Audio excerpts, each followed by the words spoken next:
گرمیوں کا موسم تھا اور ایک کوے کو بہت پیاس لگی ہوئی تھی۔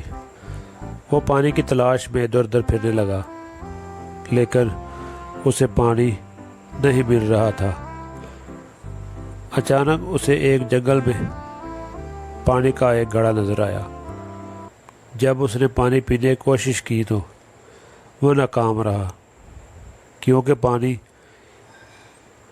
اتنا گہرا تھا کہ اس کو پیا نہیں جا رہا تھا۔ اچانک اس کو ایک ترکیب سوجھی۔ اس نے پاس ایک کنکر پڑے ہوئے تھے، اس نے کوشش کی اور ایک ایک کنکر اٹھا کر اس میں ڈالنا شروع کر دیا۔ اس طرح پانی آہستہ آہستہ اوپر آنے لگا اور پانی اچانک اوپر آ گیا۔ کوے نے ہمت نہ ہاری اور اس نے پانی پیا اور اللہ کا شکر ادا کیا اور پھر اڑ گیا۔